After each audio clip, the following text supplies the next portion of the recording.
Ele permaneceu através dos tempos. O livro de Deus, a Bíblia. A partir de agora, na sua TV F7, conheça um pouco mais. Queridos, é com alegria que estamos aqui recebendo hoje o reverendo Marcos Pires. Ele é escritor, é pastor, auxiliar da pastora Mirza, ali na Igreja Batista Renovada do Catumbi. E também com ele a pastora Mirza Araújo, presidente da Igreja Batista Renovada ali no Catumbi. Nós estamos aqui para um bate-papo, Jó e o acaso, contextualizados com a Bíblia. E é desse assunto que nós vamos falar hoje. Nós temos aqui algumas perguntas, são muitas as perguntas que nos chegam aqui, e eu vou fazer o seguinte, vou juntar algumas, porque às vezes, pastor Marcos, são várias perguntas e a resposta é uma só. Então nós vamos juntar aqui para para facilitar aqui as suas respostas. Tudo bem, meu querido? Tudo bem. Pastora Mirza, tranquilo? Tranquilo, tudo bem. Muito bem. Prazer estar aqui. Pronto, então vamos lá. Pastor Marcos, a primeira pergunta, você sabe que o livro de Jó, na minha opinião, na literalidade é muito complicado. E fica difícil para quem vai explicar, mais difícil ainda de entender essa questão de Jó. Mas hoje aqui eu sou neutro, só quero ouvir vocês que vão responder aqui as perguntas que nos chegam. A primeira pergunta, quem de fato era Jó? Pastor Marcos. Bom, Jó, quando nós analisamos o livro de Jó como um todo, nós vamos constatar quem era Jó. Vamos lá. Pastora Mirza, eu vou ler aqui, no capítulo 3 de Jó, vou ler 2 versículos, 13 e 14. Aqui Jó está amaldiçoando o dia do nascimento dele, está dizendo a vida de sofrimento que ele sempre tinha vivido e angústias internas. E está dizendo assim, agora que ele estava naquele sofrimento, naquele período de sofrimento atroz. Ele está dizendo assim, no versículo 13, porque já agora jazeria e repousaria, dormiria e então haveria repouso para mim. Com os reis e conselheiros da terra que para si edificavam casas nos lugares assolados. 15. Ou com os príncipes que tinham ouro, que enchiam as suas casas de prata. Ou seja, aqui Jó, ele já diz que se ele morresse, qual seria o tipo de repouso dele? E ele já diz que teria repouso entre os reis e entre os príncipes. Então isso já mostra a posição social de Jó. Mas ele vai dar mais algumas dicas ainda. Depois, no capítulo 19, no versículo 9, ele vai dizer assim, da minha honra me despojou, ele se queixando da situação dele. Ele vai dizer, da minha honra me despojou e tirou-me a coroa da minha cabeça. Então ele está dizendo que ele tinha uma coroa. Perfeito. Depois, no capítulo 29, no capítulo 29, versículo 25, ele vai dizer assim, se eu escolhi o seu caminho, assentava-me como chefe e habitava como rei entre as suas tropas, como aquele que consola os que pranteiam. Então, já daí nós vemos a posição social de Jó. Ou seja, Jó era um rei, Jó era um sheik árabe, que tinha o reinado dele na região de Edom. Porque ele começa o livro dele, o livro começa dizendo assim, havia um homem na terra de Uz, cujo nome era Jó. E os estudiosos localizam essa terra de Uz na região de Edom. Edom não é por acaso que é um dos nomes de quem? Do irmão gêmeo de Jacó. Ou seja, Jó ele habitava e reinava naquela região, que era uma região árabe. Ele era um sheik árabe, era descendente de Abraão. Exatamente. E o período em que ele vive, se calcula que foi mais ou menos quando o povo escolhido estava cativo no Egito. Foi naquela época, mais ou menos, que ele viveu. E vai passar. A verdade é que nós vamos ver, se nós formos ler a partir do capítulo 3, principalmente os versículos 25 e 26, ele vai dizer assim, ó. Jó 25, 26. Porque o que eu temia me veio, o que receava me aconteceu. Nunca estive descansado, nem sosseguei, nem repousei, mas veio sobre mim a perturbação. Então ele diz que nunca esteve em descanso, então teve todo esse problema que repentinamente veio sobre ele e que os doutores entendem que durou mais ou menos cerca de 9 meses entre o início e o fim dessa sequência de eventos que o livro dele narra, mas ele mesmo diz que ele nunca teve paz, ele sempre foi um perturbado, ele nunca teve sossego. Então, este é o Jó que o próprio livro está nos apresentando. Então nós podemos, diante dessa colocação, podemos então afirmar que Jó foi um rei. Foi um rei ou um sheik árabe. Conversando com o senhor em outra ocasião, me parece que isso também está no seu livro, houve um rei chamado Jobabe, escrito lá em Gênesis. Isso. Seria esse rei Jó? Sim. A Septuaginta, que eu digo uma das Septuagintas, embora seja complicado falar isso, porque se tem a Septuaginta como uma única tradução que os 72 rabinos fizeram do hebraico para o grego, mas existem provas inequívocas, documentais, que existem Septuagintas com ligeiras diferenças. Daí porque seja mais correto se falar em Septuagintas. Pois uma delas, ela vai trazer expressamente essa questão, aonde uma das Septuagintas vai dizer, numa anotação, no capítulo 42, versículo 17, desse livro de Jó, ela vai dizer que Jó, ele era um rei edomita, que nos é narrado em Jó, em Gênesis, melhor dito, em Gênesis 36, 33. Esse Jobabe, que aparece com o nome de Jobabe, em Gênesis 36, 33, é o Jó, segundo esta anotação de uma das Septuagintas. Ou seja, o nome Jobabe aparece para nós em Gênesis. Agora, é sempre bom nós lembrarmos o seguinte. Nesta época, não existia a letra J em alfabeto algum. Muito menos no hebraico, que nunca teve a letra J. É verdade. Então, por que aparece para nós Jobabe? Aparece para nós Jobabe por causa das transliterações que vieram sendo feitas. Por exemplo, João, nas nossas Bíblias, onde aparece João, no hebraico, é Yahu-Canã. Que alguns simplificaram Yahu-Canã para Jó-Canã. Ou Iocanã ou Jó-Canã.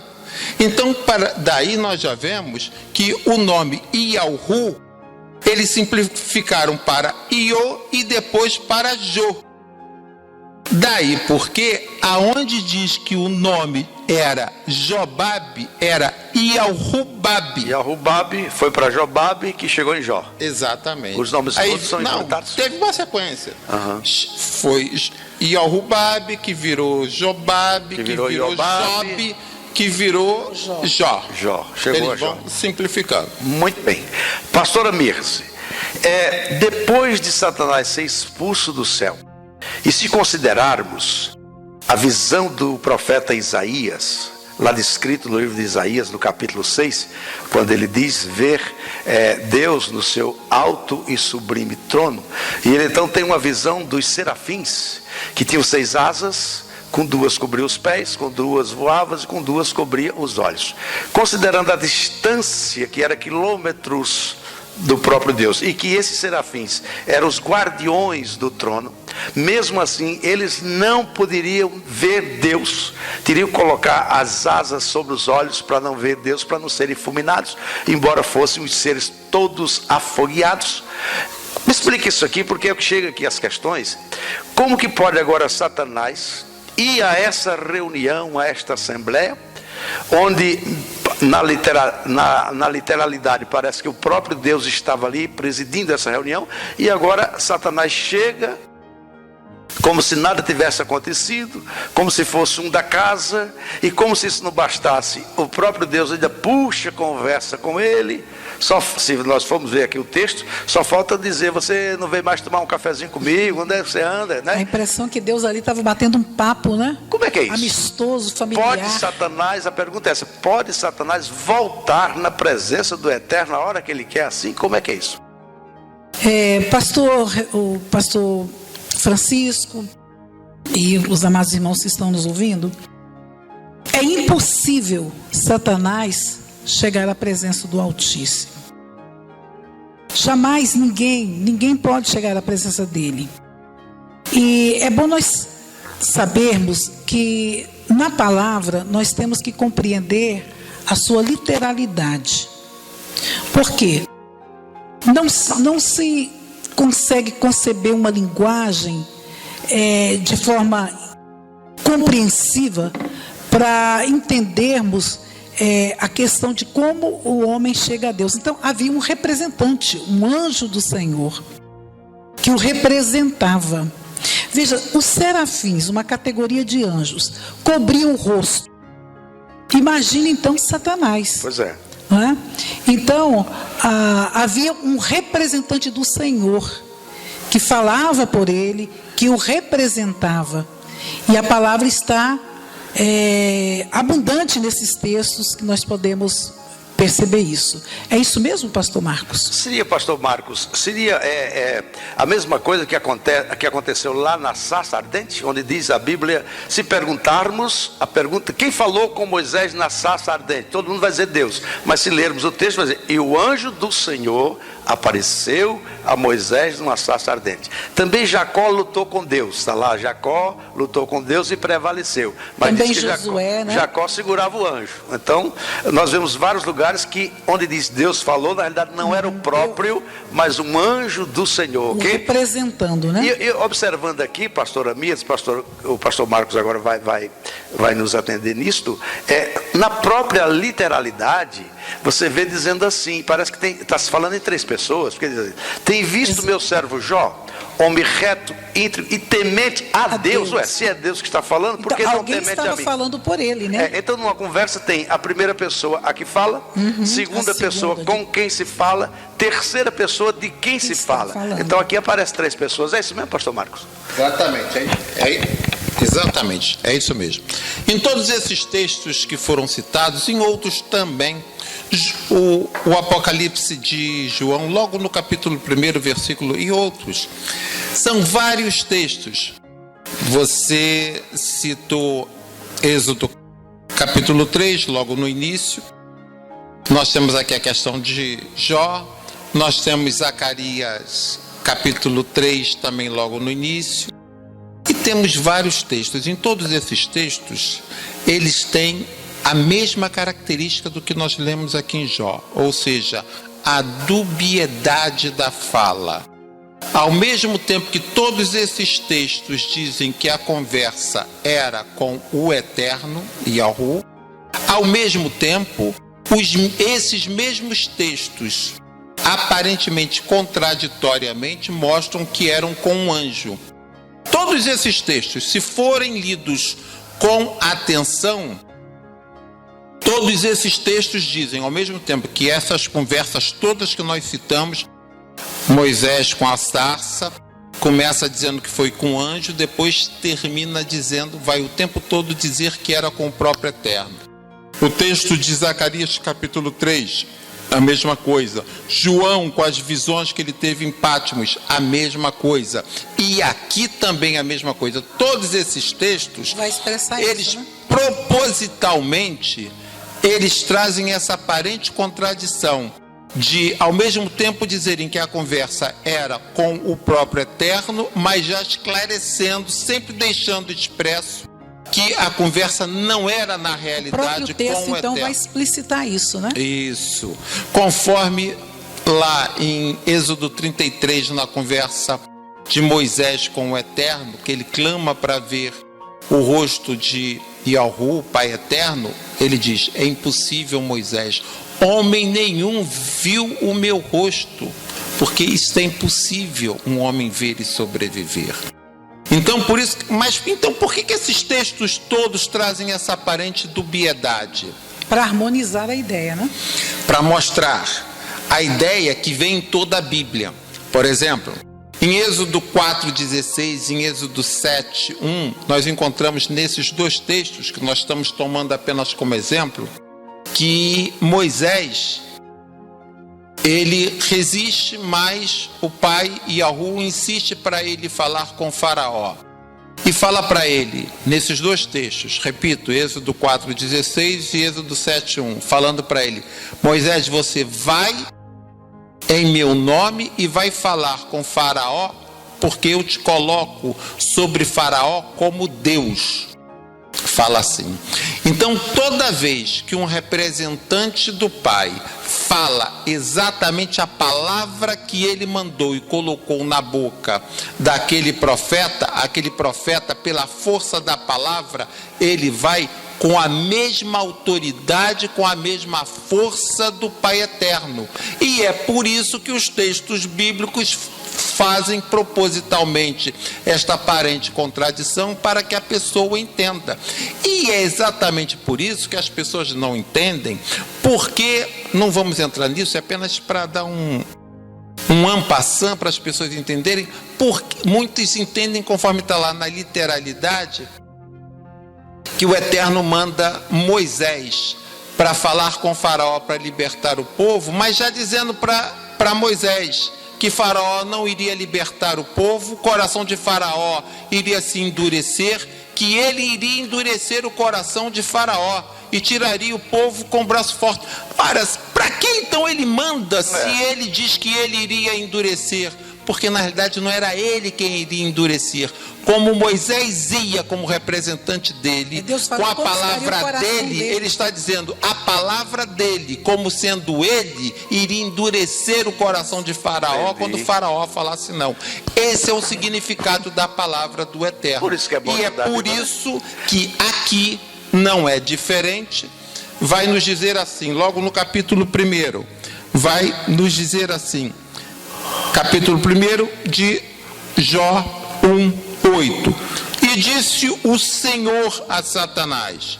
Então, parece que é o Senhor quem está falando. E disse o Senhor a Satanás, observaste tu a meu servo Jó?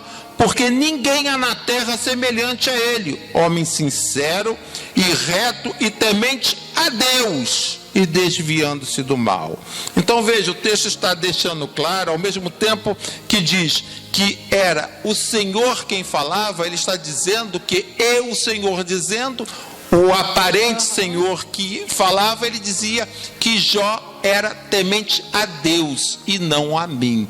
Ou seja, está deixando claro que quem falava era um representante do Eterno e não o próprio Eterno. Até porque, conforme foi dito antes, é impossível Satã, desde que Satã jamais vai à presença do Eterno. Desde que Satã. É impossível. Tão logo ele deixou de ser Lúcifer, criado perfeito. Lúcifer foi criado perfeito. Está lá em Ezequiel, capítulo 28, versículo 15. Ele foi criado perfeito. Quando ele autogera a iniquidade nele, ali morre Lúcifer e nasce Satanás. Tão logo, por isso que o texto nós temos dois textos bíblicos, João 8,44 e 1 João 3,8, onde dizem que Satã, desde o princípio, que ele praticou a iniquidade. Mas como nós temos textos dizendo que desde o princípio ele gerou a iniquidade e ao mesmo tempo dizer que ele foi gerado perfeito? Porque desde que virou Satã, ele pratica a iniquidade, mas ele foi criado, ele foi gerado perfeito, como Lúcifer. E desde ali ele foi banido. E uma vez banido, é impossível que ele volte à presença do Eterno. O mal jamais se aproxima do que é santo. É interessante. Impossível. Eu acho que isso fica claro também, mesmo hoje, quando um profeta fala, Deus falou comigo hoje, mas quem foi que falou? Foi a pastora Bia, quer dizer, Deus falou através de alguém. Outra coisa que eu acho que... A gente pode ver a força daquele que o representa. Exatamente. Né? Porque eu estava me lembrando aqui de uma passagem... A palavra deles é genuína. Eu estava me lembrando aqui de Elias. Sobre a minha palavra não vai chover. Aí você falou, mas a palavra era de Deus ou era do Elias? Mas o profeta, quando fala aquilo que o Eterno manda falar, é Deus falando. É assim mesmo, pastor Marcos? Então eu acho que isso agora, não há dúvida disso. Eu acho que isso agora ficou bem claro aqui. Nós vamos terminar esse bloco e voltamos já, ok? Eu vou ali, mas eu volto.